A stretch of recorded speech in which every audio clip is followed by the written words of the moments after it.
Hello and welcome back to a new light novel review for Infinite Dendrogram Volume 2.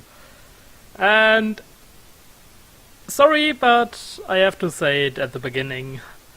I think I will go with, well, quite a lot of World of Warcraft lines in this as well, because it's a game I've been playing for years right now. And I see a lot of those things in-game as well. And especially a lot of those that were mentioned in this volume, they hit home. Straight up, they hit home. It made sense to me, especially for playing raid content when it was the hardest at the time. And right now going alone through it just to get some simple stuff I don't need anymore. But yeah, Infinite Dendrogram.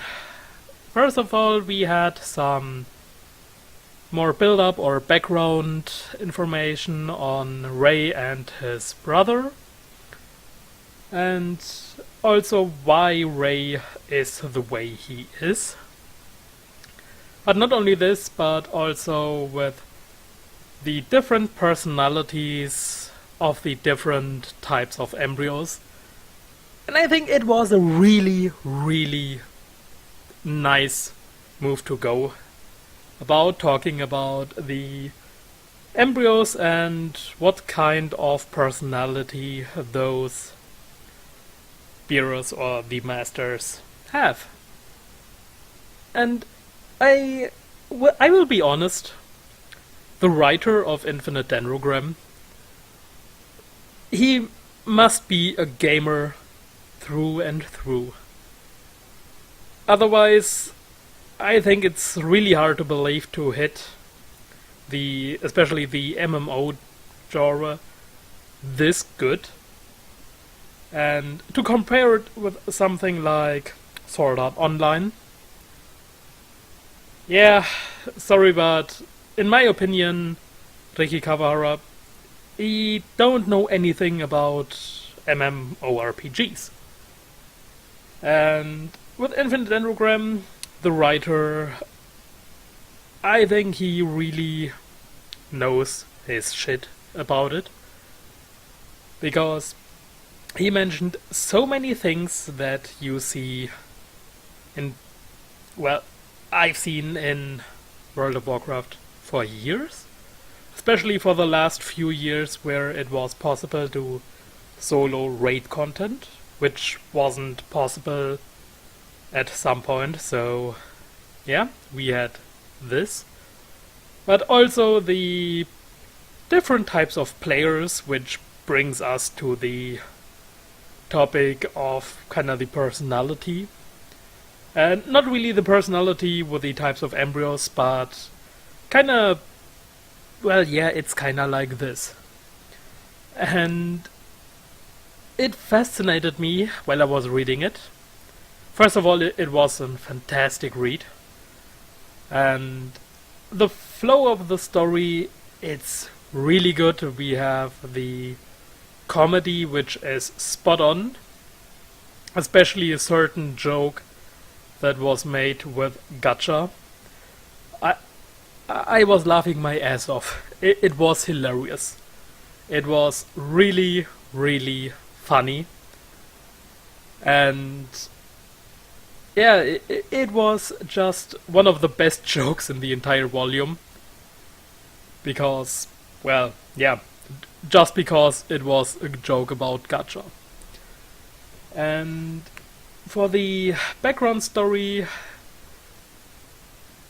it felt like it could go oh yeah, such a tragic past.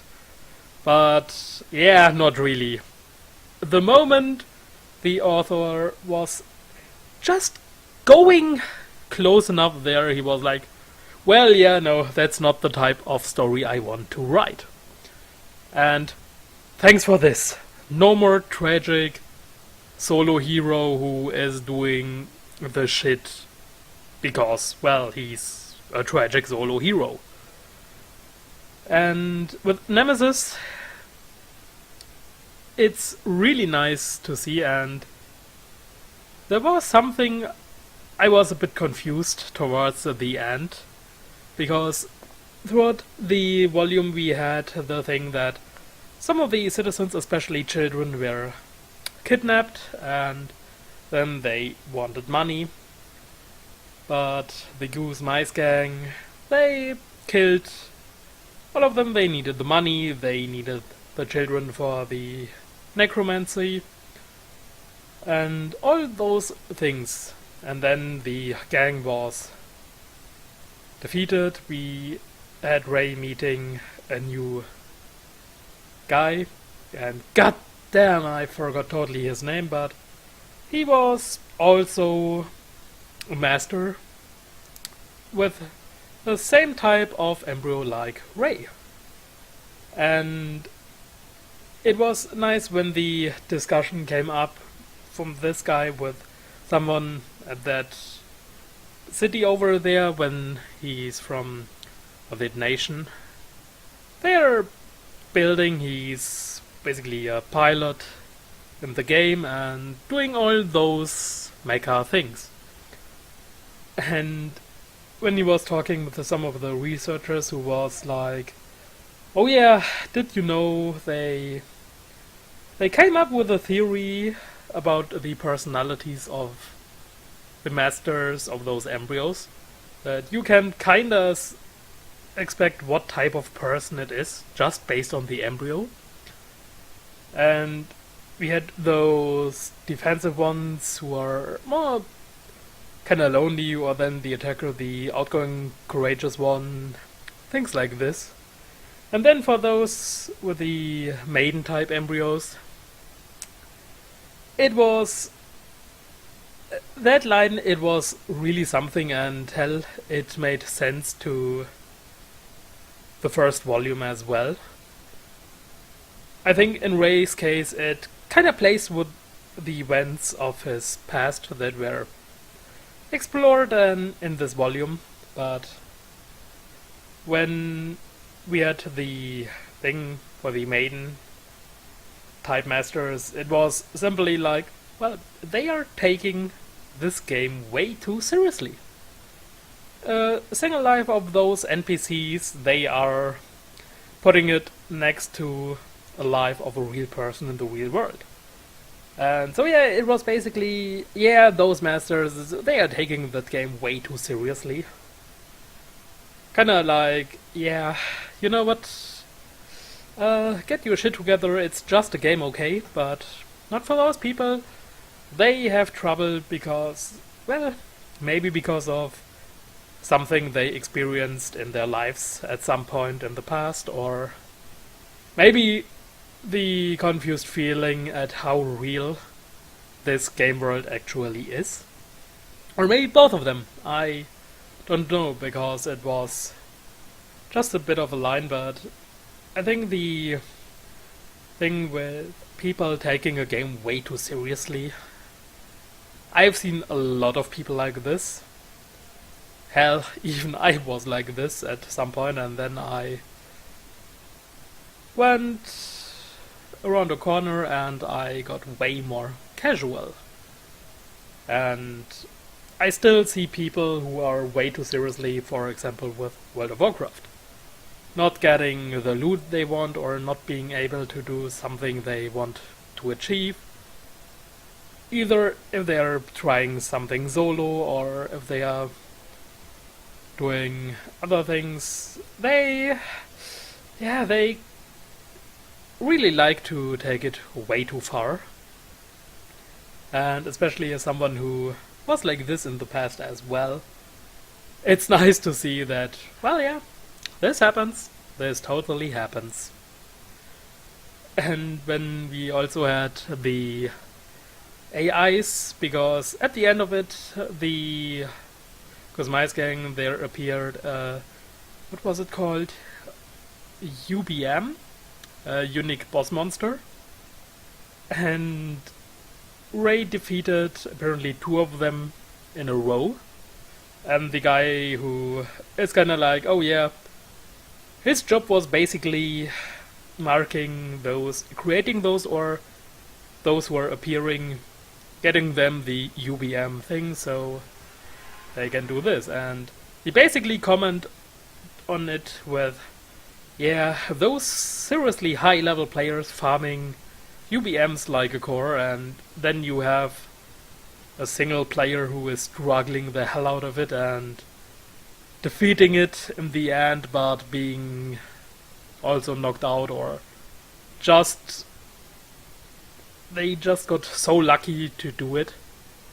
And this comparison was really nice, and I really see it with myself and also with other people I know or I see in World of Warcraft who are doing some farming.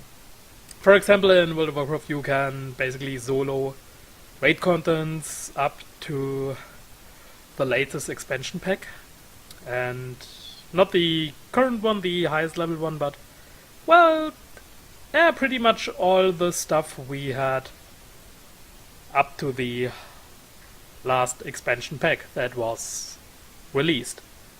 And it's really funny because when you solo raids, either for gold or for style items you can use to transmog, or for pets or maybe mounts to collect, you're going through it like a core and you're like, god damn it, it's a pain in the ass.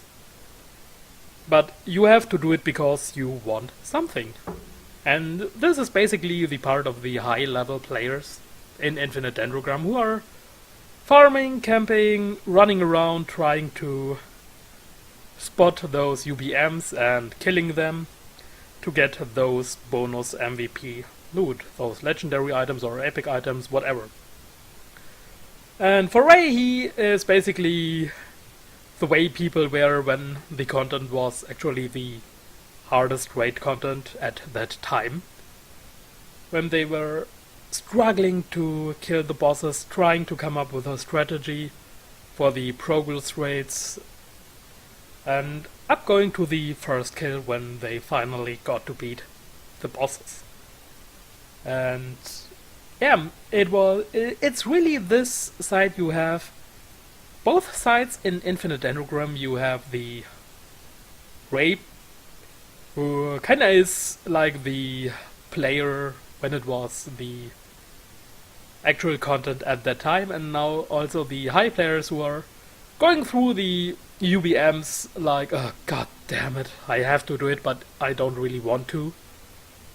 But yeah, I have to because legendary equipment is something sweet. And it baffles me how spot on the writer is doing it. And I know there are a shit ton of MMORPGs on the market, but I'm playing only World of Warcraft, so yeah, I can only speak for that game. But you see a lot of stuff that is basically the same, and not to mention the vast variety of players, of professions, of types of play to the game. And yeah, Infinite Dendrogram with the characters, with the eccentric one like Ray's brother, the ones who are, well yeah, like Ray, taking the game way too seriously, maybe having a tragic past, just to be getting trolled by the brother at that time, which was hilarious. Seriously, the event at Ray's past, it started out as, this could be go for something dramatic, but yeah, not really. His brother was like, well, whatever. And yeah, he's a real eccentric character. A beerly eccentric character. Wearing a beer costume. Just saying. And yeah. Oh yeah, and Ray got a mount. This is also something that I really liked, because Ray got to the advanced class of a paladin, and the, well, basic class for it would be a knight. But since he went from no class or no job to paladin, he skipped quite a lot of things, and apparently he is missing all those basic things he would have if he went through the knight and then becoming a paladin. And it's something like attack spells or defense things, but also something very important in an MMORPG, the writing skill. And he got it in the end thanks to the epic item that the UBM dropped for him, which was basically, yeah, you get the right skill, have fun with it. But the simple idea of, well, yeah, you are missing skills because you skipped an entire class and went to the advanced class, and so you were missing all the basics. To be honest, it's a great way to do it, and like I've said, the author, he knows his shit about gaming. And like I said, I believe he is quite the gamer himself. So yeah, that's it for now. It was a wonderful volume. I can't wait for volume number 3, because, well, it's Infinite Dendrogram. It's that good. I really love this series. And I would really like to see it getting an anime in the future. And I really hope we will get one, because it would be pretty damn cool. Especially if they are being quite faithful and just adapting maybe volumes 1 to 3. It would be pretty damn good. And also,